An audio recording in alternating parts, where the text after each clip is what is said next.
Hello students, मैं यतेंद्र शुक्ला आज आपको बताने जा रहा हूँ क्लास 12th की इंग्लिश की बुक विस्टास का पहला चैप्टर द थर्ड लेवल के बारे में। इस स्टोरी में 3 करैक्टर हैं। पहला है 31 साल का चार्ली, दूसरी उसकी वाइफ है लूसिया नाम की, और तीसरा एक सैम नाम का व्यक्ति है जो साइकियाट्रिस्ट है। इस स्टोरी में जो चार्ली नाम का करैक्टर है वो एक ऑफिस में काम करता है न्यूयॉर्क में, और वह बहुत मेहनती इंसान भी है। तो एक बार की बात है, वह बहुत रात तक अपने ऑफिस में काम करता है। फिर वह सोचता है कि ज़्यादा रात हो गई, अब घर जाया जाए। तो इसके लिए वह न्यूयॉर्क के ग्रैंड सेंट्रल स्टेशन जाता है। तो वहाँ पे 2 लेवल हैं, हर कोई जानता है, 2 प्लेटफॉर्म है। सबसे पहले चार्ली पहले प्लेटफॉर्म पर जाता है तो वहाँ देखता है कि उसकी जो ट्रेन है, आखिरी ट्रेन, वो छूट चुकी है। वो दुखी होता है। फिर वो तुरंत ही उसके अगली तरफ यानी दूसरी तरफ जाता है सेकंड प्लेटफॉर्म पे। तो वहाँ पे भी वो देखता है कि अब कोई ट्रेन नहीं आएगी। तो निराश होकर फिर वो सोचता है कि अब ऑफिस लौटा जाए। तो जैसे ही वो पीछे घूमता है और ऑफिस की ओर आता है तो स्टेशन में वो देखता है कि एक लेवल और है, थर्ड लेवल। तो वहाँ वो देखता है कि तीसरा प्लेटफॉर्म भी है। तो ये जो स्टोरी है ये द्वितीय विश्व युद्ध के बाद की है, 1945 के बाद की है। तो जो लोगों का क्लॉथिंग स्टाइल है, कपड़े पहनने का स्टाइल है, वो चेंज है। लेकिन जैसे ही वो उसके अंदर एंट्री करता है, यानी कि थर्ड लेवल या थर्ड प्लेटफॉर्म पर, तो लोगों का जो क्लॉथिंग स्टाइल है वो है एकदम से बदल गया है। और वो है 1894 यानी 1894 वाले क्लॉथिंग स्टाइल को पहनकर उस प्लेटफॉर्म पे घूम रहे हैं, उस थर्ड लेवल में घूम रहे हैं। चार्ली को वहाँ पर 1894 के न्यूज़पेपर भी देखने को मिलते हैं, जिसमें बाकायदा डेट जो है वो 1894 की है और जुलाई की है। और वह थोड़ा और आगे चलता है तो वहाँ देखता है कि जो थर्ड लेवल पे छोटे छोटे कमरे भी बने हुए हैं और एक टिकट काउंटर भी है, जहाँ पे एक वुडन का नोटिस बोर्ड है, यानी लकड़ी का नोटिस बोर्ड, जो 1894 यानी 1894 में यूज़ होता था। चार्ली थोड़ा और आगे चलता है तो एक जो बच्चा होता है न्यूज़पेपर बॉय, वो न्यूज़पेपर बेच रहा होता है। तो वह उसे पास बुलाकर न्यूज़पेपर लेता है। तो उसमें देखता है कि जो डेट है वो 11 जून 1894।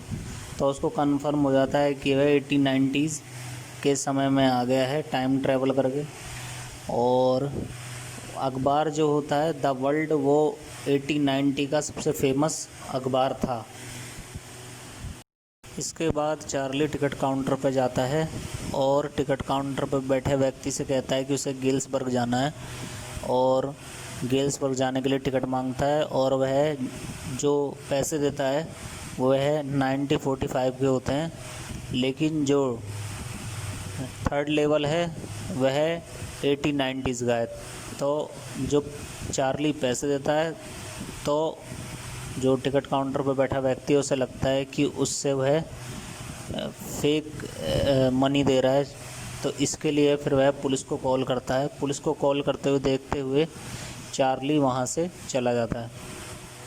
फिर चार्ली अपने दोस्त के घर यानी सैम के यहाँ पहुँचता है, जो सैम साइकियाट्रिस्ट है। तो वहाँ जाके पहुँच के वह सारी कहानी बताता है। वह सैम से बताता है कि वह ग्रैंड सेंट्रल रेलवे स्टेशन पर गया था और वहाँ पर उसने कैसे थर्ड लेवल देखा। तो जो सैम का फ्रेंड है वह बताता है तो इसमें कोई बड़ी बात नहीं है, ये एक इल्यूज़न है, यानी काल्पनिक दुनिया, नकली दुनिया।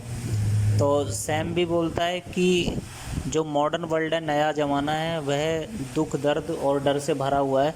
तो ज़्यादातर व्यक्ति अपने दिमाग में ऐसी नकली दुनिया बना लेते हैं जहां वह जाना चाहते हैं। फिर सैम चार्ली को एक एग्ज़ाम्पल देता है और बताता है कि जो स्टैम्प कलेक्शन होते हैं तो लोग उनका सहारा इसलिए लेते हैं ताकि वह थोड़ा पुरानी यादें सोच पाएँ और उसका फ़ील ले पाएँ। लेकिन जो चार्ली है वह उसकी बात को यानी सैम की बात को इग्नोर करता है और उसे यकीन नहीं होता। चार्ली सैम के घर से निकलते ही सोचता है कि वह गेल्सबर्ग जाएगा और अपनी बीवी के साथ जाएगा। तो क्योंकि कारण क्या है कि चार्ली के जो दादाजी थे वो गेल्सबर्ग में रहा करते थे और वह सोचता है कि अगर वो जाएगा तो थर्ड लेवल से ही जा पाएगा। तो थर्ड लेवल ऐसी जगह है जहाँ से वह अपनी वाइफ के साथ अपने दादाजी के यहाँ जा सकता है। तो इसके लिए फिर वह अपने घर जाता है। तो चार्ली घर से $300 उठा के अपने नज़दीकी बैंक पर जाता है और वहाँ पर उसको एक्सचेंज करवाना चाहता है यानी बदलना चाहता है, क्योंकि वह जो पैसे लेना चाहता है वह 1890s के पैसे चाहता है। तो वहाँ से वह पैसे लेता है तो $300 की जगह उसको बैंक से सिर्फ $200 ही मिल पाते हैं। बैंक से निकलते ही चार्ली $200 लेके ग्रैंड सेंट्रल रेलवे स्टेशन के थर्ड लेवल पर जाता है ताकि वह गेल्सबर्ग के लिए टिकट ले सके। लेकिन जैसे ही वो जाता है तो वहाँ पर कोई थर्ड लेवल होता ही नहीं है।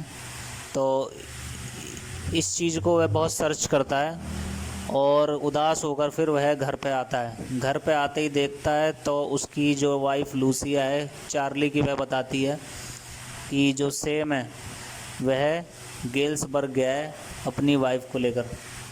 फिर एक दिन चार्ली अपने घर में बैठ के पुरानी पोस्टल स्टैम्प देख रहा होता है, तभी उसको एक लेटर प्राप्त होता है।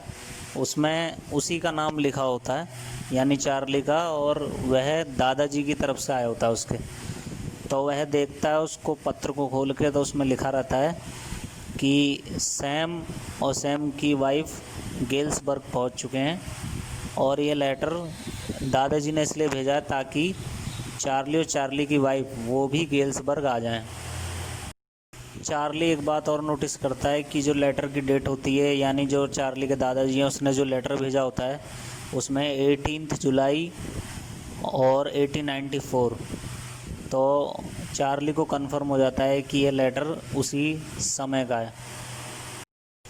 फिर उसके अगले दिन जो चार्ली है वो ओल्ड कॉइन्स कलेक्शन की शॉप पर जाता है। तो वह वहाँ पर उसको जो जानकारी प्राप्त होती है कि सैम ने अभी कुछ दिनों पहले ही वहाँ पर $800 एक्सचेंज किए थे पुरानी करेंसी से। फिर चार्ली को एक जानकारी और प्राप्त होती है कि जो सैम है अब वह गेल्सबर्ग में ही रहेगा और वहाँ पर उसने अपने लिए एक नया बिजनेस भी स्टार्ट कर लिया है। तो कैसी लगी आपको यह स्टोरी पसंद आए इसे शेयर, कमेंट, लाइक ज़रूर करें। धन्यवाद।